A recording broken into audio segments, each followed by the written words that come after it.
जय हिंद दोस्तों। Welcome to my YouTube channel knowledge power Pandey ji के साथ। दोस्तों, हम लोग पिछले क्लास में भाग 6 में हाई कोर्ट के बारे में पढ़ रहे हैं। ठीक है, हाई कोर्ट में हम लोगों का ये दूसरा लेक्चर है। तो हाई कोर्ट का जो हम लोगों का पहला लेक्चर था उसमें हम लोगों ने आर्टिकल 214 और आर्टिकल 226 को देखा था। ठीक है, हाई कोर्ट के बारे में जो भी हम लोगों का था सब कुछ हम लोगों ने आर्टिकल 214 और 226 के तहत देखा था। ठीक है, आर्टिकल 214 में हाई कोर्ट से रिलेटेड जो भी 7-8 पॉइंट थे वो सब हम लोगों ने देख लिया कि हाई कोर्ट का गठन, उसकी नियुक्ति, उसका कार्यकाल, उसका शपथ, उसका जो कुछ भी हाई कोर्ट के बारे में है सब कुछ हम लोगों ने देख लिया है। और आर्टिकल 226 में क्या था? आर्टिकल 226 में देखिए, मूल अधिकार जो हम लोगों का फंडामेंटल राइट्स होता है उसके तहत सुप्रीम कोर्ट आर्टिकल 32 के तहत 5 प्रकार के रिट जारी कर सकती है। और आर्टिकल 226 के तहत हाई कोर्ट जो है मूल अधिकार के विरुद्ध 5 प्रकार का रिट ये भी जारी कर सकता है। ठीक है, तो अब हम लोगों का हाई कोर्ट के बारे में हम लोगों ने पूरी तरह से पढ़ लिया है। अब हम लोग स्टार्ट करते हैं डिस्ट्रिक्ट कोर्ट के बारे में। ठीक है, तो आइए हम लोग बहुत ध्यान से डिस्ट्रिक्ट कोर्ट के बारे में पढ़ते हैं। ठीक है, तो आइए स्टार्ट करते हैं। ठीक, देखिए डिस्ट्रिक्ट कोर्ट क्या होता है कि डिस्ट्रिक्ट कोर्ट हर एक डिस्ट्रिक्ट में होता है। ठीक है, हमारे देश में देखिए सबसे नीचे सबसे पहले सुप्रीम कोर्ट होता है, उसके बाद हाई कोर्ट होता है, उसके बाद डिस्ट्रिक्ट कोर्ट होता है। तो देखिए डिस्ट्रिक्ट कोर्ट क्या होता है कि वो दो प्रकार से होता है, दो तरह के डिस्ट्रिक्ट कोर्ट होते हैं। सबसे पहले देखिए क्या होता है डिस्ट्रिक्ट कोर्ट। यहाँ पे मान के चलिए ये हो गया डिस्ट्रिक्ट कोर्ट, मान के चलिए देखिए डिस्ट्रिक्ट कोर्ट हो गया। ठीक है, जिला न्यायालय। अब डिस्ट्रिक्ट कोर्ट में देखिए दो होता है। ठीक है, डिस्ट्रिक्ट कोर्ट में क्या होता है कि एक होता है सत्र न्यायालय,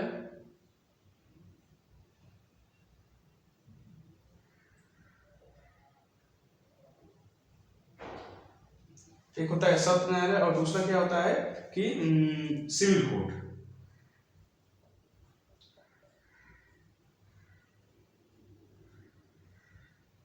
सेशन कोर्ट और सिविल कोर्ट। देखिए डिस्ट्रिक्ट कोर्ट क्या होता है कि डिस्ट्रिक्ट कोर्ट देखिए दो प्रकार का होता है, एक होता है सिविल कोर्ट और एक होता है सेशन कोर्ट। ठीक है, सिविल कोर्ट, सेशन कोर्ट, यानी कि सत्र न्यायालय और राज्य न्यायालय, सत्र न्यायालय और उसके बाद ये कहते हैं उसको व्यवहार न्यायालय। सिविल न्यायालय को क्या कहते हैं? सिविल कोर्ट को क्या कहते हैं? व्यवहार न्यायालय कहते हैं। और ये सेशन कोर्ट को कह सकते हैं हम लोग सत्र न्यायालय कहते हैं। तो जो डिस्ट्रिक्ट होता है वो दो प्रकार का होता है। देखिए डिस्ट्रिक्ट कोर्ट क्या होता है? दो प्रकार का होता है, एक सिविल कोर्ट होता है, एक सत्र न्यायालय यानी कि सेशन कोर्ट होता है। तो देखिए सबसे पहले हम लोग स्टार्ट करते हैं। देखिए डिस्ट्रिक्ट कोर्ट की चर्चा आर्टिकल 233 में है। ठीक है, डिस्ट्रिक्ट कोर्ट की चर्चा किसमें है? आर्टिकल 233 में है। तो आइए हम लोग स्टार्ट करते हैं आर्टिकल 233। ठीक है, तो सबसे पहले देखिए भारतीय संविधान इंडियन पॉलिटी में हम लोग भाग 6 को पढ़ रहे हैं जिसका नाम क्या है? राज्य। राज्य में हम लोगों का ये अंतिम लेक्चर है, अंतिम ये टॉपिक है हाई कोर्ट। ठीक है, तो हाई कोर्ट के बारे में हम लोगों ने पढ़ लिया है। अब हम लोग पढ़ेंगे डिस्ट्रिक्ट कोर्ट के बारे में। ठीक है, तो डिस्ट्रिक्ट कोर्ट की चर्चा अनुच्छेद 233 में है।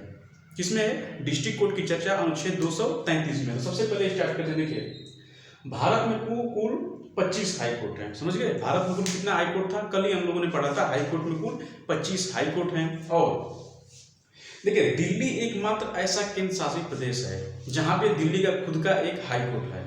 ठीक है, मात्र दिल्ली, क्योंकि केंद्र शासित प्रदेश में हाई कोर्ट नहीं होता है, वो राज्यों के हाई कोर्ट से ही होता है। ठीक है, तो सबसे पहले क्या होता है कि भारत में कुल 25 हाई कोर्ट है। दिल्ली एकमात्र ऐसा केंद्र शासित प्रदेश है जिसका अपना हाई कोर्ट है। याद रखिएगा, दिल्ली एक ऐसा केंद्र शासित प्रदेश है जिसका खुद का एक अपना हाई कोर्ट है, दिल्ली हाई कोर्ट। ठीक है, अब दूसरा हम लोग स्टार्ट करते हैं आर्टिकल 233। देखिए आर्टिकल 233 में हाई कोर्ट की चर्चा, डिस्ट्रिक्ट कोर्ट की चर्चा है। ठीक है, आर्टिकल 233 में डिस्ट्रिक्ट कोर्ट की चर्चा है। तो आइए इसको बहुत ध्यान से देखते हैं। ठीक है, देखिए सबसे पहला इसमें बोला गया है कि इसका जज बनने के लिए राज्य न्यायिक सेवा की परीक्षा देनी होती है।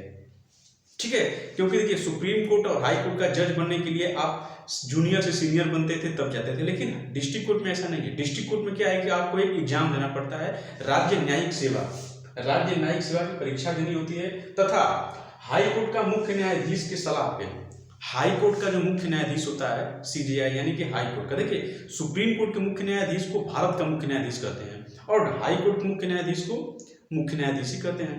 तो जो डिस्ट्रिक्ट कोर्ट का कौन करता है, इसकी नियुक्ति कौन करता है? तो हाई कोर्ट के मुख्य न्यायाधीश के सलाह पे राज्यपाल इसकी नियुक्ति करते हैं। ठीक, कौन नियुक्ति करता है? राज्यपाल नियुक्ति करेंगे, लेकिन हाई कोर्ट के मुख्य न्यायाधीश के सलाह पे करेंगे। ठीक, पहला तो ये है, इसमें डिस्ट्रिक्ट कोर्ट के बारे में समझ गए। अनुच्छेद 233 में क्या है, डिस्ट्रिक्ट कोर्ट की चर्चा है। डिस्ट्रिक्ट कोर्ट का जज बनने के लिए आपको एक राज्य न्यायिक सेवा की परीक्षा पास करनी होती है।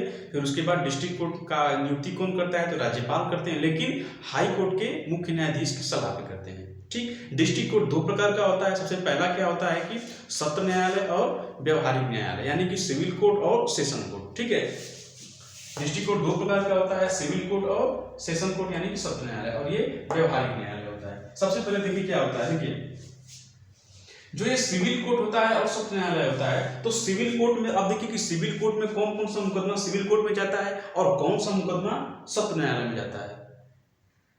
डिस्ट्रिक्ट कोर्ट में देखिए हम लोगों का जो छोटा मोटा सबका जो भी लोग छोटे मोटे लोग होते हैं उन सबका मुकदमा कहाँ जाता है, डिस्ट्रिक्ट कोर्ट में जाता है। लेकिन अब डिस्ट्रिक्ट कोर्ट में ये प्रश्न उठता है कि डिस्ट्रिक्ट कोर्ट तो दो होता है, एक सिविल कोर्ट होता है, एक सत्र सेशन कोर्ट होता है, लेकिन कौन सा मुकदमा सिविल कोर्ट में जाएगा और कौन सा मुकदमा सेशन कोर्ट में जाएगा।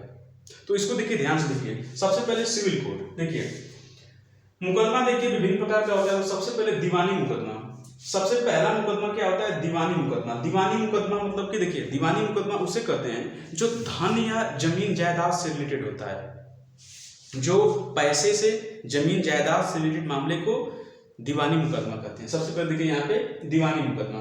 अब दीवानी मुकदमा देखिए क्या होता है कि धन या जमीन से संबंधित मुकदमा दीवानी मुकदमा में कहलाता है। ठीक है, धन या जमीन से रिलेटेड से संबंधित मुकदमे को हम लोग दीवानी मुकदमा कहते हैं। दीवानी मुकदमा सुप्रीम डिस्ट्रिक्ट कोर्ट के इसमें सिविल कोर्ट में किया जाता है। ठीक है, डिस्ट्रिक्ट कोर्ट के सिविल कोर्ट में किया जाता है, समझ गए। डिस्ट्रिक्ट कोर्ट में सुलझाया जाता है और उसे सिविल कोर्ट में किया जाता है, समझ गए, सिविल कोर्ट में किया जाता है।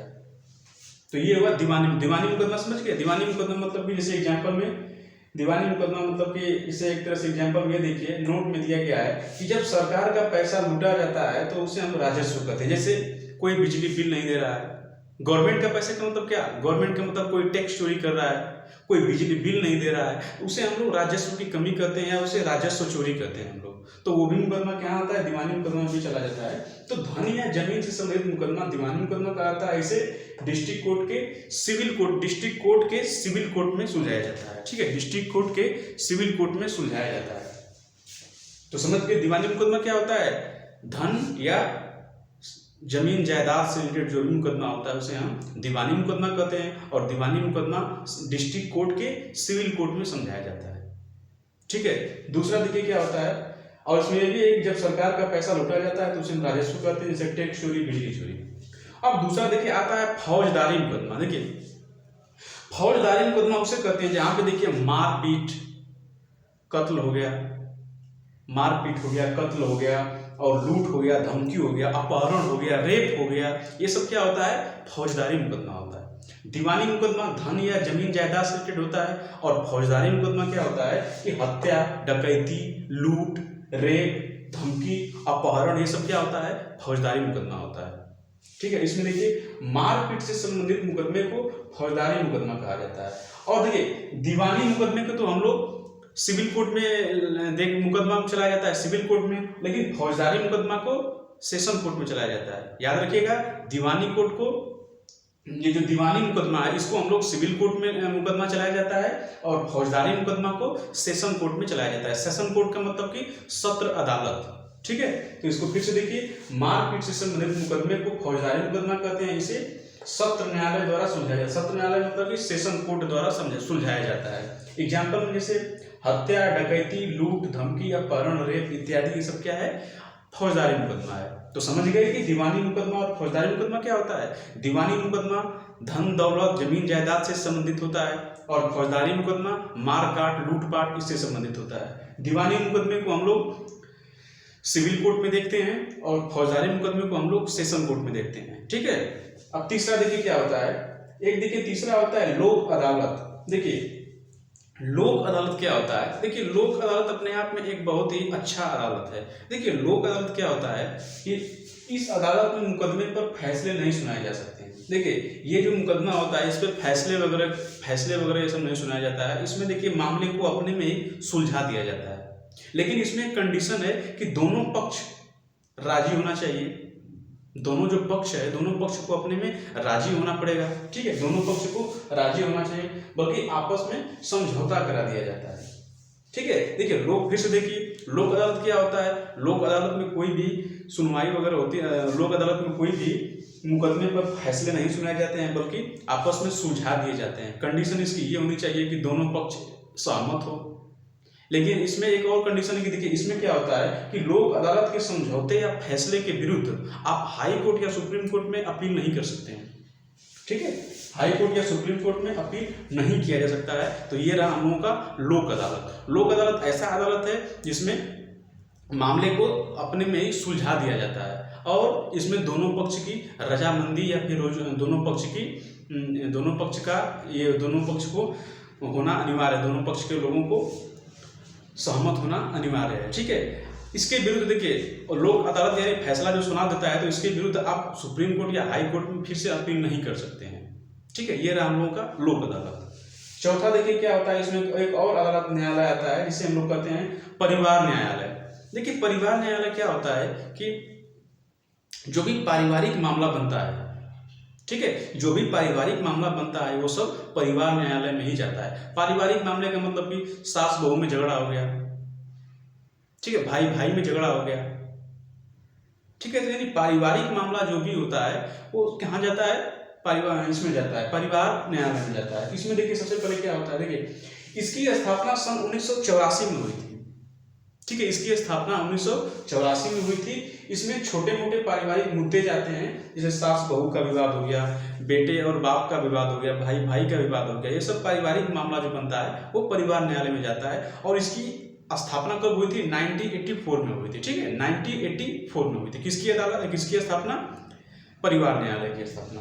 तो ये हुआ दीवानी मुकदमा, फौजदारी मुकदमा, लोक अदालत, परिवार न्यायालय, ठीक है। और उन लोगों का अंतिम देखिए बहुत ही इंपॉर्टेंट है, इसका नाम है जनहित याचिका, ठीक है। क्या नाम है इसका, जनहित याचिका। देखिए जनहित याचिका हम लोग उसे कहते हैं, देखिए जनहित याचिका का मतलब ये होता है कि देखिए जनहित याचिका में सार्वजनिक हित, ठीक है, सार्वजनिक हितों की रक्षा करने के लिए, सार्वजनिक हित की रक्षा करने के लिए जो मामला बनता है उसे हम लोग जनहित याचिका कहते हैं। सार्वजनिक हित का मतलब कि जैसे साफ सफाई हुआ, ये सब सार्वजनिक हित हुआ, ठीक है। ये भी जो भी चारों तरफ यानी कि किसी गांव में जो गंदगी फैला रहा है उसके विरुद्ध आप जनहित याचिका कर सकते हैं। जैसे कोई ग्राम पंचायत है, ये अपना काम अच्छा नहीं कर रहा है,